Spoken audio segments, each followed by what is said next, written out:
Dear students, today I start the another one concept of first chapter, that is what statistics does. It means statistics how helps to economy for the solving economic problems. So here the topic is what statistics does and how it helps to economy. Today we discuss the start on this the concept. ಆತ್ಮೀಯ ವಿದ್ಯಾರ್ಥಿಗಳೇ, ಮೊದಲನೇ ಅಧ್ಯಾಯದ ಮತ್ತೊಂದು ಪರಿಕಲ್ಪನೆಯಾದಂಥ ಸಂಖ್ಯಾಶಾಸ್ತ್ರವು ಏನನ್ನು ಮಾಡುತ್ತದೆ ಎಂಬುದರ ಬಗ್ಗೆ ಇಂದು ನಾವು ಚರ್ಚೆಯನ್ನು ಮಾಡೋಣ. ಅಂದರೆ ಸಂಖ್ಯಾಶಾಸ್ತ್ರವು ಏನನ್ನು ಮಾಡುತ್ತದೆ ಎಂಬುದು, ಸಂಖ್ಯಾಶಾಸ್ತ್ರವು ಅರ್ಥಶಾಸ್ತ್ರಕ್ಕೆ ಹೇಗೆ ಸಹಾಯಕವಾಗುತ್ತದೆ ಎಂಬುದನ್ನು ವಿಶ್ಲೇಷಣೆ ಮಾಡುವುದು ಎಂದು ಅರ್ಥ. ಹೀಗಾಗಿ ಸಂಖ್ಯಾಶಾಸ್ತ್ರವು ಏನನ್ನು ಮಾಡುತ್ತದೆ ಅಂತಕ್ಕಂಥದ್ದು ಇಂದಿನ ಪರಿಕಲ್ಪನೆಯ ಚರ್ಚೆಯಾಗಿದೆ. Now you know that statistics is tool for an economist that helps him to understand an economic problem. Using its various methods, effort is made to find the causes behind the economic problem with the help of the quantitative and the qualitative facts of the economic problem. It means when the researcher or economist go through the economic problem, first he find out the causes of the problem, and another one side he get a information related to the economic problem on the basis of the quantitative and qualitative the facts. Therefore the statistics which helps to understand the any economic problems to economist, and which they helps to formulating the policies. So this is the major the theme of the statistics. Therefore the statistics it helps to identify the causes behind the economic problem. ಆತ್ಮೀಯ ವಿದ್ಯಾರ್ಥಿಗಳೇ, ಈಗಾಗಲೇ ತಾವು ಸಂಖ್ಯಾಶಾಸ್ತ್ರದ ಅರ್ಥವನ್ನು ಹಾಗೂ ಸಂಖ್ಯಾಶಾಸ್ತ್ರವು ಪ್ರತಿಯೊಂದು ಆರ್ಥಿಕ ಸಮಸ್ಯೆಯನ್ನು ತಿಳಿದುಕೊಳ್ಳಲು ಅರ್ಥಶಾಸ್ತ್ರಜ್ಞರಿಗೆ ಸಹಾಯಕವಾಗುತ್ತದೆ ಎಂಬುದನ್ನು ನೀವು ತಿಳಿದುಕೊಂಡಿದ್ದೀರಿ. ಇನ್ನು ಇದರ ಜೊತೆಗೆ ಅರ್ಥಶಾಸ್ತ್ರದ ಅಥವಾ ಆರ್ಥಿಕತೆಯ ಸಮಸ್ಯೆಗಳನ್ನು ಮುಖ್ಯವಾಗಿ ಅರ್ಥಶಾಸ್ತ್ರಜ್ಞರು ಈ ಪ್ರಮಾಣಾತ್ಮಕ ಹಾಗೂ ಗುಣಾತ್ಮಕ ಅಂಶಗಳ ಆಧಾರದಲ್ಲಿ ಅವುಗಳನ್ನು ವಿಶ್ಲೇಷಣೆ ಮಾಡಲು ಕೂಡ ಸಂಖ್ಯಾಶಾಸ್ತ್ರವು ಸಹಾಯಕವಾಗಿದೆ ಎಂಬುದನ್ನು ನಾವು ಈಗಾಗಲೇ ಚರ್ಚೆಯನ್ನು ಮಾಡಿದ್ದೇವೆ. But here we start the what statistics does. In that moment how it helps to economy is the important thing. Therefore the statistics helps to economy to identify causes and problem and helps to formulate policies to tackle it. It means the statistics helps to the economist for identifying the causes behind any economic problem one side, another one side which helps to formulate the policy to overcome it or tackle the any economic problem. This is the first help of the statistics, or it is the function of statistics in identifying the causes behind economic problem in economics. ಇನ್ನು ಆತ್ಮೀಯ ವಿದ್ಯಾರ್ಥಿಗಳೇ, ಮೊದಲನೆಯ ಒಂದು ಸಹಾಯ ಅಥವಾ ಸಂಖ್ಯಾಶಾಸ್ತ್ರದ ಕಾರ್ಯವೇನೆಂದರೆ ಆರ್ಥಿಕ ಸಮಸ್ಯೆಯ ಹಿಂದಿನ ಕಾರಣಗಳನ್ನು ಗುರುತಿಸುವುದು ಮತ್ತು ಅವುಗಳನ್ನು ಪರಿಹರಿಸುವ ನೀತಿಗಳನ್ನು ರಚಿಸಲು ಸಹಾಯಕವಾಗಿದೆ. ಅಂದರೆ ಯಾವುದೋ ಒಂದು ಆರ್ಥಿಕ ಸಮಸ್ಯೆಯ ಹಿಂದಿರ್ತಕ್ಕಂಥ ಕಾರಣಗಳನ್ನು ತಿಳಿದುಕೊಳ್ಳಲು ಸಂಖ್ಯಾಶಾಸ್ತ್ರವು ನಮಗೆ ಸಹಾಯ ಮಾಡುವುದರ ಜೊತೆಗೆ ಇಲ್ಲಿ ಆ ಒಂದು ಸಮಸ್ಯೆಯನ್ನು ಬಗೆಹರಿಸಲು ಇರತಕ್ಕಂಥ ನೀತಿಗಳನ್ನು ರಚಿಸಲು ಕೂಡ ನಮಗೆ ಸಹಾಯಕವಾಗಿದೆ. ಹೀಗಾಗಿ ಸಂಖ್ಯಾಶಾಸ್ತ್ರದ ಮೊದಲನೆಯ ಕಾರ್ಯ ಅಥವಾ ಸಹಾಯವೆಂದರೆ ಆರ್ಥಿಕ ಸಮಸ್ಯೆಯ ಹಿಂದಿನ ಕಾರಣಗಳನ್ನು ಗುರುತಿಸುವುದು ಮತ್ತು ಆ ಸಮಸ್ಯೆಗಳನ್ನು ಪರಿಹರಿಸಲು ನೀತಿಗಳನ್ನು ರಚಿಸಲು ಸಹಾಯಕವಾಗುತ್ತದೆ ಎಂಬುದು. Then the second the help of the statistics is economy is statistics enables and economist to present economic facts in a precise and definite form. It means the whatever the study taken by the economist or a researcher, that must be in precise and definite form. Therefore, the statistics, the tools which used in economics, in that moment, the every economic facts present in a precise and definite form. Therefore, the statistics, the second function or helps is to economy to present economic facts in a precise and definite form or mode. ಇನ್ನು ಸಂಖ್ಯಾಶಾಸ್ತ್ರದ ಎರಡನೆಯ ಕಾರ್ಯ ಅಥವಾ ಸಹಾಯಕ ಅಂಶವೇನೆಂದರೆ, ಯಾವುದೋ ಒಂದು ಆರ್ಥಿಕ ಅಂಶವನ್ನು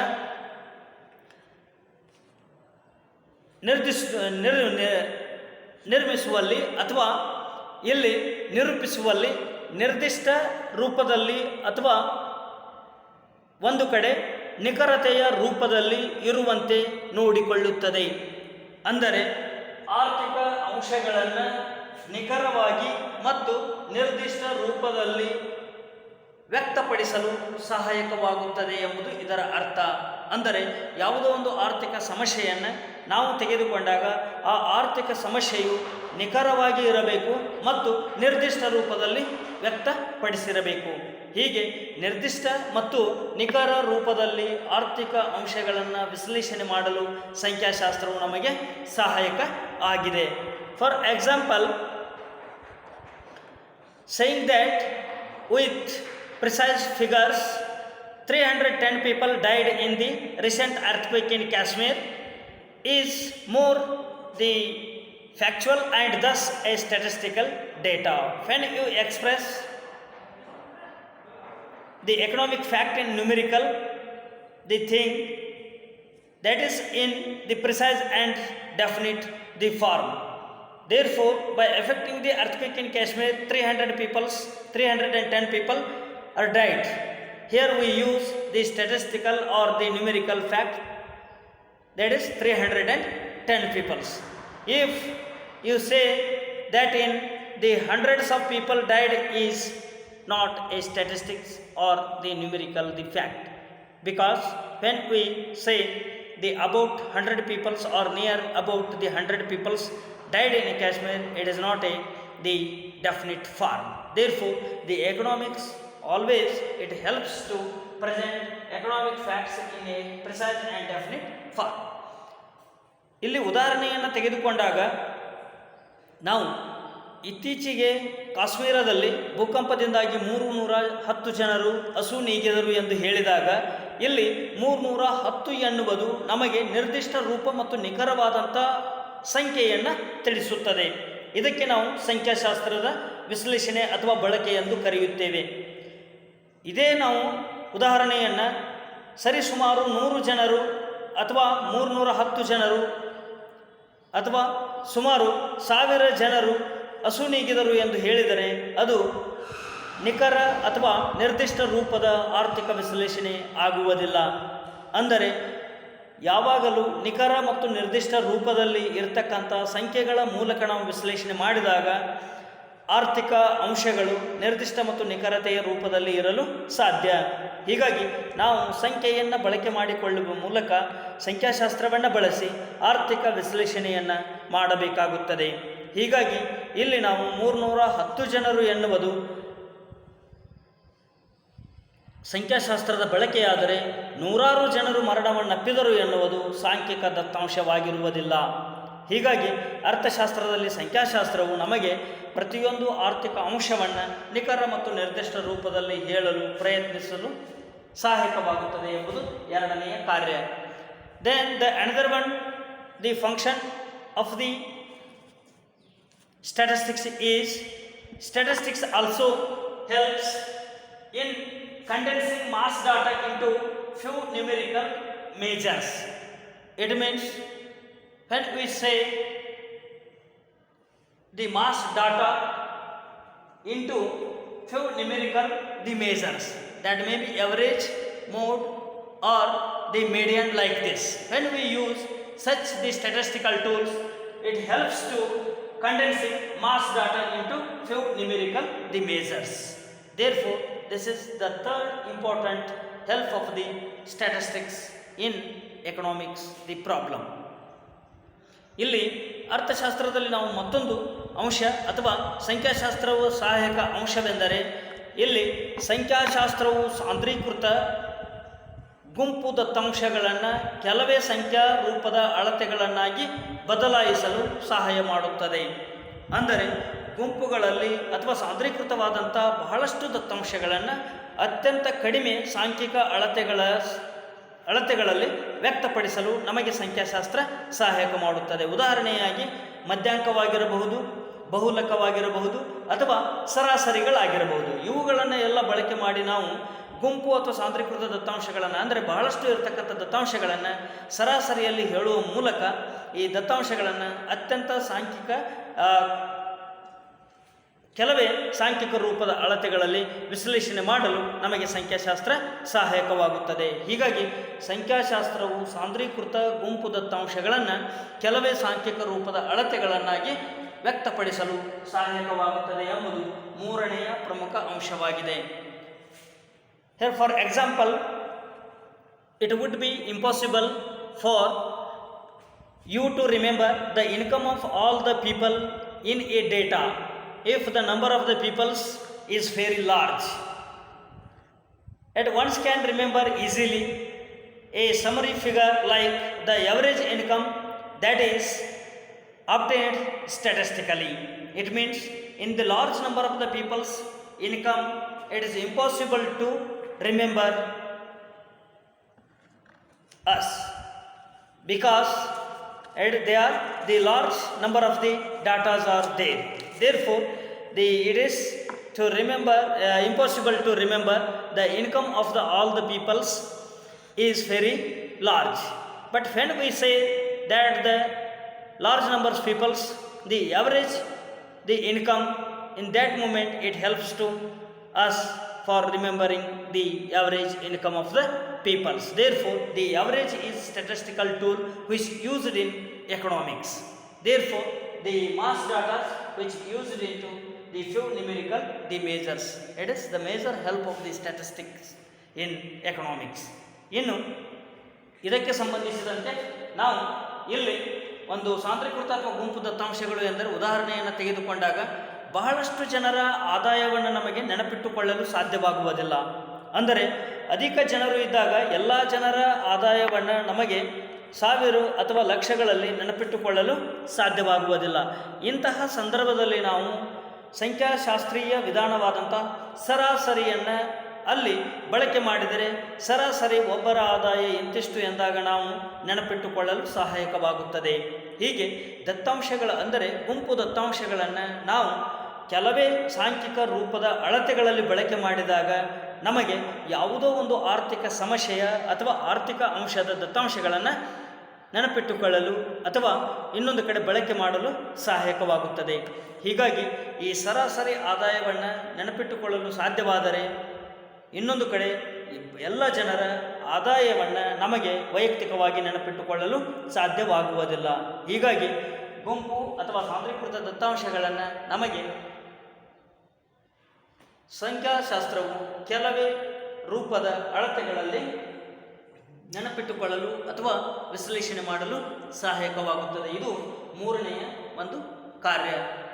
then the another one function are the help of the statistics is the statistics is used in finding relationship between different economic factors. It means how the economic factors are interdependent or how that the relationship between other the economic factors.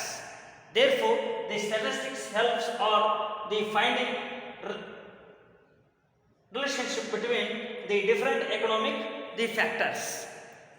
ಇನ್ನು ನಾಲ್ಕನೆಯ ಅಥವಾ ಕೊನೆಯ ಒಂದು ಕಾರ್ಯವಾದಂಥ ಸಂಖ್ಯಾಶಾಸ್ತ್ರದ್ದು ಇಲ್ಲಿ ಸಂಖ್ಯಾಶಾಸ್ತ್ರವು ವಿವಿಧ ಆರ್ಥಿಕ ಸಂಗತಿಗಳ ನಡುವಿನ ಸಂಬಂಧವನ್ನು ಗುರುತಿಸಲು ಸಹಾಯಕವಾಗುತ್ತದೆ.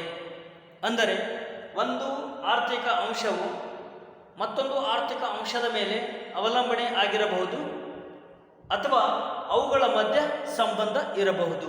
ಹೀಗೆ ಅನೇಕ ಆರ್ಥಿಕ ಅಂಶಗಳ ಮಧ್ಯೆ ಇರ್ತಕ್ಕಂಥ ಸಂಬಂಧವನ್ನು ನಮಗೆ ತಿಳಿದುಕೊಳ್ಳಲು ಸಂಖ್ಯಾಶಾಸ್ತ್ರವು ಸಹಾಯಕವಾಗುತ್ತದೆ.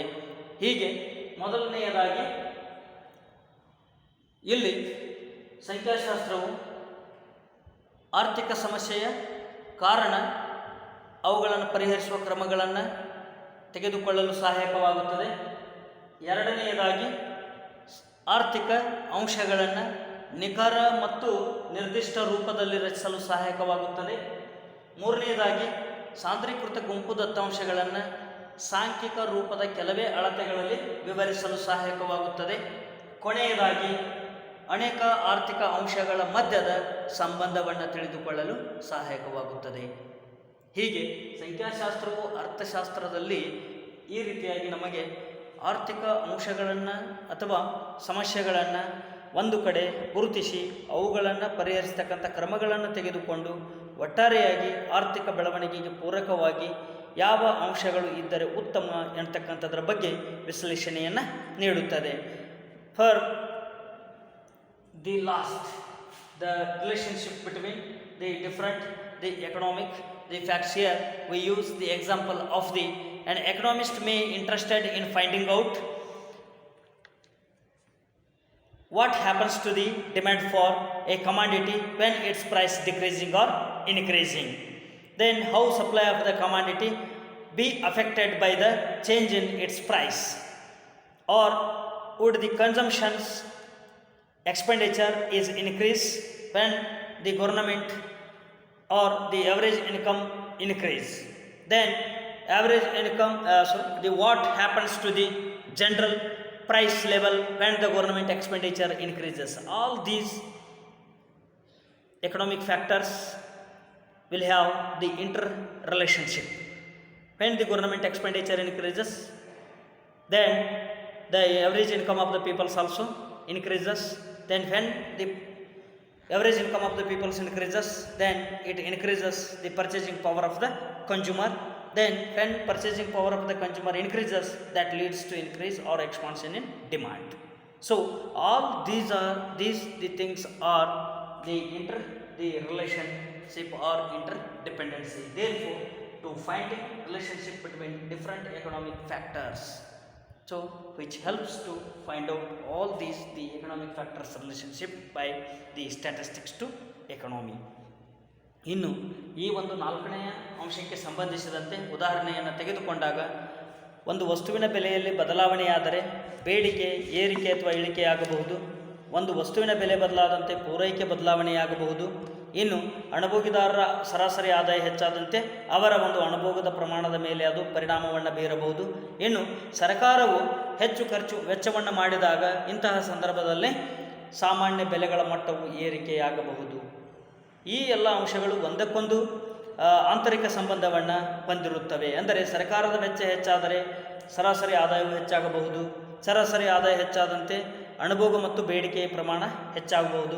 ಅಣಭೋಗ ಬೇಡಿಕೆ ಹೆಚ್ಚಾದಂತೆ ಸರಕುಗಳ ಪೂರೈಕೆಯನ್ನು ಹೆಚ್ಚು ಮಾಡಬಹುದು. ಹೀಗೆ ಇವೆಲ್ಲ ಒಂದಕ್ಕೊಂದು ಆಂತರಿಕ ಸಂಬಂಧಗಳನ್ನು ಹೊಂದಿರುವುದರಿಂದ ನಾಲ್ಕನೆಯ ಅಂಶ ನಮಗೆ ವಿವಿಧ ಆರ್ಥಿಕ ಅಂಶಗಳ ಮಧ್ಯದ ಸಂಬಂಧವನ್ನು ತಿಳಿದುಕೊಳ್ಳಲು ನಮಗೆ ಸಹಾಯಕ ಮಾಡುತ್ತದೆ ಎಂಬುದು ಇದರ ಅರ್ಥ. In other the instance, economists might be interested to periodic the changes in economic factors due to change in the another factor. Sometimes when the variable or the economic factor will change, which they brings change in another one, the variable. So that type of the study is also done by the statistics and economy. ಇನ್ನು ಆರ್ಥಿಕ ವಿಷಯದಲ್ಲಿ ಮತ್ತೊಂದು ಉದಾಹರಣೆ ಎಂದರೆ, ಒಂದು ಚಲಕದಲ್ಲಿ ಅಥವಾ ಒಂದು ಆರ್ಥಿಕ ಸಂಗತಿಯಲ್ಲಿನ ಬದಲಾವಣೆಯು ಮತ್ತೊಂದು ಸಂಗತಿಯಲ್ಲಿ ಬದಲಾವಣೆಗಳನ್ನು ತರಬಹುದು. ಅಂತಹ ಅಂಶಗಳನ್ನು ಕೂಡ ಸಂಖ್ಯಾಶಾಸ್ತ್ರವು ಅರ್ಥಶಾಸ್ತ್ರದಲ್ಲಿ ಬಳಕೆ ಮಾಡುತ್ತದೆ ಅಥವಾ ಉಪಯೋಗವನ್ನು ಮಾಡುತ್ತದೆ. ಹೀಗೆ ಸಂಖ್ಯಾಶಾಸ್ತ್ರವು ಅರ್ಥಶಾಸ್ತ್ರದಲ್ಲಿ ನಾವು ಬಳಕೆಯನ್ನು ಮಾಡುತ್ತಾ ಹೋಗುತ್ತೇವೆ. The function of the statistics is statistics method helps the formulate appropriate the economic policies that solve economic the problems. It means the fifth and the last function of the statistics is it helps to formulate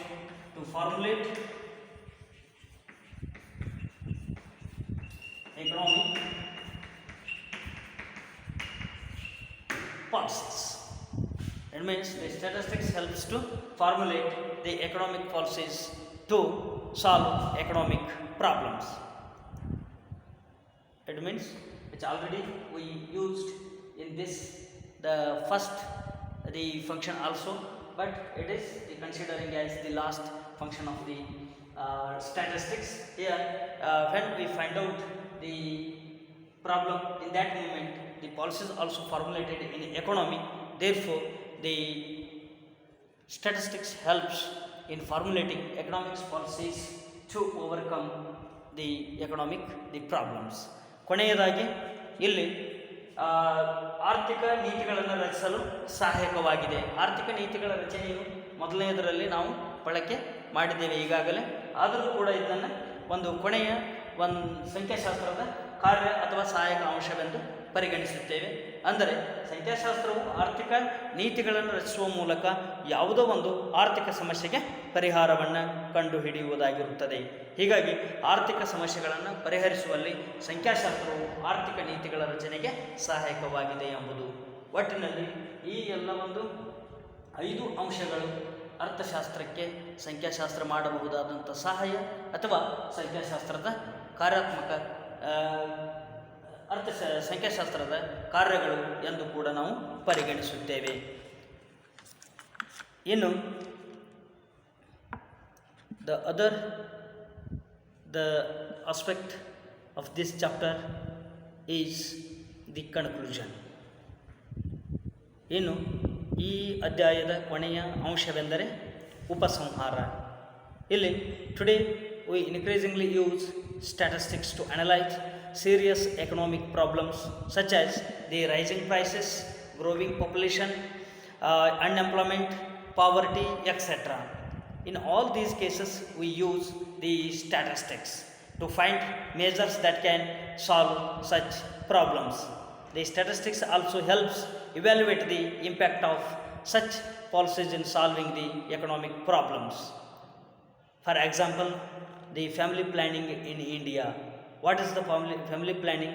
Impact is on the economy or the community. That the thing is also studied by the economy. In that the statistics also used. Then in economics, the policies, the statistics plays a vital role in decision making. That in decision making also the statistics used by the economy. For example, in the present time of rising global the oil prices, it might be necessary to decide how much oil India should import in 2010. This decision is depend on the expected domestic production of oil and the likely demand for oil in 2010. To make the decision to import oil can only be obtained statistically.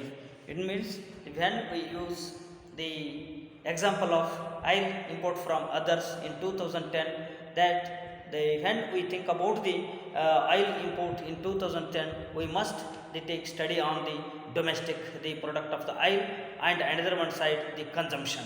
So on the basis of that we take the decision of import of the oils. So it is this the conclusion part. This the chapter is the complete or the end. ಆತ್ಮೀಯ ವಿದ್ಯಾರ್ಥಿಗಳೇ, ಇಲ್ಲಿ ಮತ್ತೊಂದು ಅಂಶ ಉಪಸಂಹಾರ. ಈ ಉಪಸಂಹಾರದಲ್ಲಿ ನಾವು ಇಲ್ಲಿ ಇಂದು ಈ ಎಲ್ಲ ಮೊದಲನೇ ಅಧ್ಯಾಯದ ಅಂಶಗಳನ್ನು ಗಮನಿಸಿದಾಗ ಇಲ್ಲಿ ಇಂದು ನಾವು ಗಂಭೀರ ಆರ್ಥಿಕ ಸಮಸ್ಯೆಗಳಾದಂಥ ಏರುತ್ತಿರುವ ಬೆಲೆ ಆಗಿರಬಹುದು, ಬೆಳೆಯುತ್ತಿರುವ ಜನಸಂಖ್ಯೆ ಆಗಿರಬಹುದು, ನಿರುದ್ಯೋಗ ಆಗಿರಬಹುದು, ಬಡತನ ಇತ್ಯಾದಿಗಳೆಲ್ಲವನ್ನು ನಾವು ವಿಶ್ಲೇಷಣೆ ಮಾಡಬೇಕಾದಾಗ ಸಂಖ್ಯಾಶಾಸ್ತ್ರವನ್ನು ಹೆಚ್ಚು ಬಳಸುತ್ತಾ ಹೋಗುತ್ತೇವೆ. ಹಾಗೂ ಇವುಗಳಿಗೆ ಇರತಕ್ಕಂಥ ಪರಿಹಾರ ಕ್ರಮಗಳನ್ನು ಕೂಡ ನಾವು ವಿಶ್ಲೇಷಣೆ ಮಾಡುತ್ತೇವೆ. ಇನ್ನು ಮತ್ತೊಂದು ಅಂಶವನ್ನು ನಾವು ಪರಿಗಣಿಸಿದಾಗ ಇಂದಿನ ಆರ್ಥಿಕ ನೀತಿಗಳಲ್ಲಿ ಸಂಖ್ಯಾಶಾಸ್ತ್ರವು ನಿರ್ಧಾರಗಳನ್ನು ತೆಗೆದುಕೊಳ್ಳುವಾಗ ಪ್ರಮುಖ ಪಾತ್ರವನ್ನು ವಹಿಸುತ್ತಿದೆ. ಅಂದರೆ ಕೆಲವು ಅಂತಾರಾಷ್ಟ್ರೀಯ ಈ ನಿರ್ಧಾರಗಳನ್ನು ತೆಗೆದುಕೊಳ್ಳುವಲ್ಲಿ ಹಾಗೂ ದೇಶೀಯ ನಿರ್ಧಾರಗಳನ್ನು ಮಾಡಬೇಕಾದಾಗ ಸಂಖ್ಯಾಶಾಸ್ತ್ರವು ಬಹಳಷ್ಟು ಇಂದು ಸಹಾಯಕವಾಗುತ್ತಿದೆ. ಇವುಗಳಲ್ಲಿ ಮುಖ್ಯವಾಗಿ ಪ್ರಸ್ತುತ ಜಾಗತಿಕ ತೈಲದ ಬೆಲೆ ಏರ್ತಕ್ಕಂಥ ಅಥವಾ ಹೆಚ್ಚುತ್ತಿರುವಾಗ ಭಾರತ 2010ರಲ್ಲಿ ಎಷ್ಟು ತೈಲವನ್ನು ಆಮದು ಮಾಡಿಕೊಳ್ಳಬೇಕು ಎಂಬ ನಿರ್ಧಾರವನ್ನು ತೆಗೆದುಕೊಳ್ಳಬೇಕಾದಂಥ ಅವಶ್ಯಕತೆ ಇದ್ದಾಗ ಇಲ್ಲಿ ನಾವು ನಿರೀಕ್ಷಿತ ಆಂತರಿಕ ತೈಲದ ಉತ್ಪನ್ನ ಮತ್ತು 2010ರಲ್ಲಿ ತೈಲಕ್ಕಿರ್ತಕ್ಕಂಥ ಬೇಡಿಕೆಯನ್ನು ಗಮನಿಸಬೇಕಾಗುತ್ತದೆ. ಅಂದರೆ ಆಂತರಿಕ ಅನುಭೋಗ ಮತ್ತು ಆಂತರಿಕ ಉತ್ಪನ್ನಗಳನ್ನು ಆಧರಿಸಿ ಇಂತಹ ನಿರ್ಧಾರಗಳನ್ನು ತೆಗೆದುಕೊಳ್ಳಬೇಕಾಗುತ್ತದೆ. ಇಂತಹ ತೈಲದ ಪ್ರಮುಖ ನಿರ್ಧಾರವನ್ನು ತೆಗೆದುಕೊಳ್ಳಬೇಕಾದಾಗ ಸಂಖ್ಯಾಶಾಸ್ತ್ರದ ಅಧ್ಯಯನದಿಂದ ಮಾತ್ರ ಸಾಧ್ಯವಾಗುತ್ತದೆ. ಅಂದರೆ ಇಲ್ಲಿ ಒಟ್ಟಾರೆಯಾಗಿ ಸಂಖ್ಯಾಶಾಸ್ತ್ರದ ಬಳಕೆಯು ಅರ್ಥಶಾಸ್ತ್ರದಲ್ಲಿ ಮಹತ್ವಪೂರ್ಣವಾಗಿದ್ದು, ಸಂಖ್ಯಾಶಾಸ್ತ್ರದ ಒಂದು ಸಾಂಖ್ಯಿಕ ಅಂಶಗಳನ್ನು ಇಟ್ಟುಕೊಂಡು ಅಂತಹ ಒಂದು ದತ್ತಾಂಶಗಳ ಅಥವಾ ಮಾಹಿತಿಯ ಆಧಾರದ ಮೇಲೆ ಪ್ರತಿಯೊಂದು ಆರ್ಥಿಕ ಸಮಸ್ಯೆಗಳನ್ನು ಬಗೆಹರಿಸಲು ನಾವು ಪ್ರಯತ್ನವನ್ನು ಮಾಡುತ್ತಿರುತ್ತೇವೆ. With this concept the first chapter is now end or complete. In our next class we take the discussion on the another one, the chapter. ಆತ್ಮೀಯ ವಿದ್ಯಾರ್ಥಿಗಳೇ, ಈ ಪರಿಕಲ್ಪನೆಯ ಜೊತೆಗೆ ಮೊದಲನೆಯ ಅಧ್ಯಾಯವು ಇಂದು ಮುಕ್ತಾಯವಾಗುತ್ತದೆ. ಇನ್ನು ಮುಂದಿನ ವರ್ಗದಲ್ಲಿ ಮತ್ತೊಂದು ಅಧ್ಯಾಯದೊಂದಿಗೆ ಚರ್ಚೆಯನ್ನು ಆರಂಭ ಮಾಡೋಣ.